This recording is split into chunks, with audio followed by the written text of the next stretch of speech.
Hey everyone, it's LockheartQT here, and 2023 has been a brilliant year for gaming, and in today's video I'll be showing off my top 5 games of this year, whilst also giving a few honourable mentions, as this year was just so jam-packed full with amazing titles, and it was really difficult to just narrow it down to 5, so I also wanted to give some other games the spotlight, so let's get started.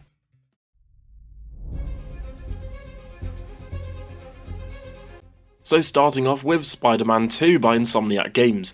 The only reason Spider-Man 2 is this low on the list is that I just haven't had enough time to play it yet. I'm currently playing through Baldur's Gate 3 and I've just been playing loads of other different games this year and I just haven't had enough time to play it yet. And to be honest, I haven't progressed through the main story that much, but I love Insomniac Games. They're one of, if not my favourite developer of all time in the entire gaming industry.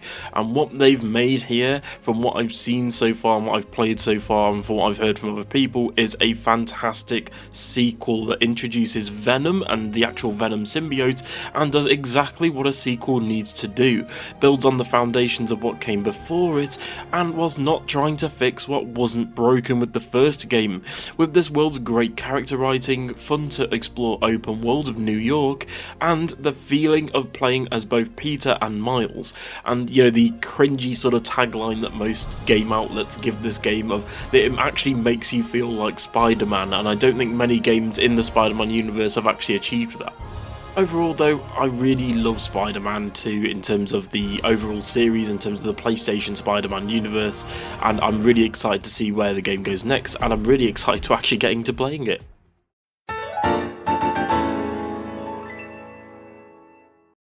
Next up is The Legend of Zelda Tears of the Kingdom. I honestly thought that this time last year that Tears of the Kingdom would be number 1 or at least number 2, as Breath of the Wild is my second favourite video game of all time and was a once in a lifetime sort of game really. That first blind playthrough of Breath of the Wild, in my opinion, is something that is very, very difficult to match, and it was just something that I will remember probably for a lifetime. Now, Tears of the Kingdom does implement some groundbreaking and genius mechanics with Ultra Hand and crafting things like wacky OP weapons and makeshift vehicles, and ends strong with an epic final boss fight and epic twist on the story. But what stops it from being much higher on the list is that it just wasn't as good as Breath of the Wild, in my opinion. It has very similar story beats that were done better in Breath of the Wild, as well as that sense of wonder and exploration not being as strong or prevalent in this version of Hyrule, because obviously we've already explored most of what this Hyrule has to offer in Breath of the Wild.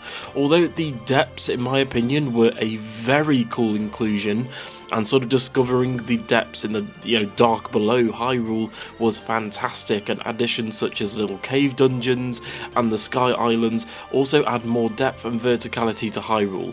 I still enjoyed my Tears of the Kingdom experience, and for my main thoughts on the game, click on screen now to see my full review of Tears of the Kingdom, but overall that's why it's number 4.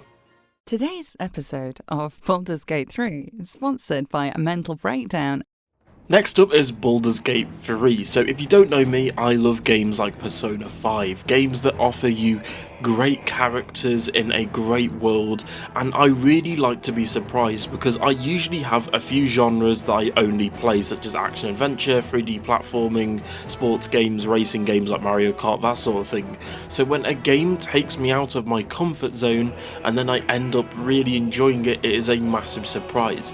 So I know I'm going to get loads of flack for putting Baldur's Gate 3 at this spot, and to be honest, I'm not actually that well versed with Dungeons and Dragons, and I'm not the sort of person who usually plays this style of combat and Dungeons & Dragons in general, but this is really a testament to how good Baldur's Gate 3 is. This game was a massive surprise to me, as it's just so well polished with some of the best character writing and character moments in all of gaming. This is a more mature game and doesn't stray away from telling a story with more mature adult content, and I'm all here for it. I'm personally not a massive fan of the combat, hence why it's not higher up on the list, but in terms of the, character interactions, the story, that is what made me have an amazing time here in the world of Baldur's Gate 3, and the amazing story, the characters, the graphics which are really good, and just the overall sense of, I guess, the world building in general had me hooked. And the sheer amount of choices on offer, and by the way, you have games where you make certain choices and they don't really do a whole lot, but in Baldur's Gate 3, every single choice matters. Even the smaller ones will maybe come to bite you back in the arse later on in the game, and I just love it when this much variety of choices is on display here. I'm not gonna lie, it was actually overwhelming at first, but once I got into the game, I really got into my own and really enjoyed the story.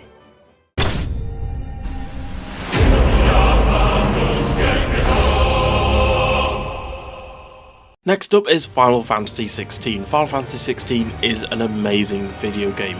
I love this new style of combat and semi-open world exploration on offer in brand new sort of modern Final Fantasy games. Like Baldur's Gate before it, Final Fantasy XVI has some of the best performances and character moments from voice actors and just general writing in the story. I think this year overall was a fantastic year for voice actors. I mean, some of the I guess portrayals that we got on display here were fantastic, and these performances are what got me attached and invested in characters such as Clive, Jill, Torgal and Cid. Final Fantasy XVI is one of the best looking games graphically of the year, and it was such a good game to actually play. It's the feeling of actually sort of playing it in terms of the combat was outstanding with how it's been designed. In terms of the story though, this game has some of the best build-ups to and actual boss fights in all of gaming, focusing on massive spectacles that pay off for each one. It kind of reminds me of a mixture of the Final Fantasy bosses of old, with it mixed in sort of like the Shadow of the Colossus vibes, with a lot of them being sort of grand in scale, and the icon fights being truly jaw-dropping at times. Now, if you love action games such as Bayonetta, Nier and DMC, and then if you also love sort of RPGs with different stats such as the Final Fantasies of old, I really recommend Final Fantasy XVI, as in this game not only can you rack up massive combos and sort of list together different attacks to sort of play to your style, and you can mix different icon abilities to what you think will work best for you, but you can also implement different Titan abilities that change your stats as well as weapons and gear. Also, another thing I love with Final Fantasy XVI that a lot of games trip up on is everything is done organically in the story. Plus at some point we're getting DLC, and the game also has free DLC and is still getting patched, so that's great that it's still getting support, and I know Baldur's Gate is getting the same as well. What the fuck? That is some fantasy bullshit right there. Now it's time for some honourable mentions. 2023 has been a fantastic year for gaming, and in my opinion it's been one of the best years in gaming in the past sort of 15-10 years, and I wanted to give a lot of shout outs to games that just sadly didn't make the list but came very close. Firstly, we have Resident Evil 4 Remake, which is a remake of one of the best horror games of all time. Another remake of a horror game is Dead Space. It's a remake of the original Dead Space. Graphically, story-wise and everything, it's just so good. I really recommend it. Next up we have Fire Emblem Engage. Sadly, the reason it didn't make this list is, in my opinion, it's just not as good as Three Houses, but if you're a really big fan of this style of combat and story and Fire Emblem games, I really recommend checking it out. Now, if you're a big Harry Potter fan, you'll be likely excited to see Hogwarts Legacy on this list. Hogwarts Legacy is an amazing game, however it just didn't make the list due to the fact that I just kept losing interest throughout the game, and a lot of things like attending classes, and it just became very samey after a while. Next up is Star Wars Jedi Survivor, another amazing game, sadly not as good as the first game in my opinion in terms of story, but the gameplay makes up for it. You even have a cantina that you can upgrade and new Jedi sort of stances. You can have the cross guard from, for example, Kylo Ren's lightsaber, has like the two bits that go out the side of it, and for a Star Wars fan, this game is a wet dream. Next up, Pikmin 4. I'm not a massive Pikmin fan, so I was hoping this game would sort of get me into the series, and it did. Graphically and how it runs on the Switch is fantastic. In terms of the story, it's a reboot of the Pikmin series, which sort of threw me off a bit, because I did actually play the original Pikmin, and I think for that reason it just didn't make the list alone. It's just a very odd game for me, but still gameplay-wise, graphically and story, it's still fantastic. And lastly, Super Mario Wonder. 2D Mario games have felt very samey for a very long time, ever since it got rebooted on the DS. So Mario Wonder comes in here and just fixes it entirely, adds a sort of new breath of soul and passion into the series with the new Wonderflower abilities, and I really recommend it if you've got a Switch and love 2D platformers.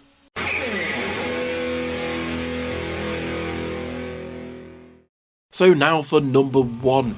This is my game of the year for 2023, so without further ado, we're now talking about Hi-Fi Rush. Now, talking about surprises on this list, but Hi-Fi Rush was developed by the Evil Within devs at Bethesda and is one of my favourite games of all time, I've got to be honest, and is my game of the year for 2023. Now, I know a lot of people are going to disagree with this, and that's fine because this is my opinion and not yours, but this game, for those who don't know, is a 3D action game with a focus on rhythm mechanics.